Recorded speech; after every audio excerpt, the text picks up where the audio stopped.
বাংলাদেশের এই ম্যাচ হারার জন্য আপনি আসলে কাকে দায়ী করবেন?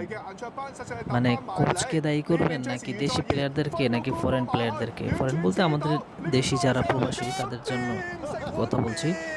আসলে প্রবাসী প্লেয়াররা অবহেলিত হচ্ছে এটা যেমনি সত্যি, কোচের ট্যাকটিসে ভুল আছে এটাও সত্যি। কিন্তু সবচেয়ে বড় সমস্যা হচ্ছে আমাদের দেশীয় প্লেয়ারদের অ্যাপ্রোচে।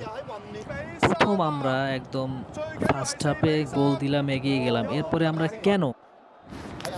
কেন ফার্স্ট হাফের শেষে গিয়ে গোলটা খেলাম ৩ সেকেন্ড আগে, খেলা শেষ হওয়ার জাস্ট ৩ সেকেন্ড আগে একটা গোল খেলাম। আবার ৯০ মিনিট শেষ, ৯৫ শেষ, ৯৯ মিনিটের শেষ মাথায় একদম ৩-৪ সেকেন্ড থাকতে বা ১০ সেকেন্ড থাকতে আমরা আবার একটা গোল খেলাম।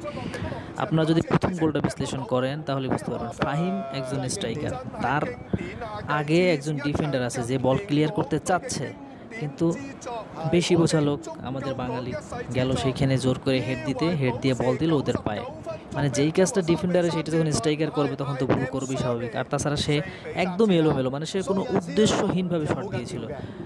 এবং এই শেষ গোলটার দিকেও দেখেন, মানে আমাদের প্লেয়ারদের মধ্যে সামান্যতম গেম সেন্স নাই।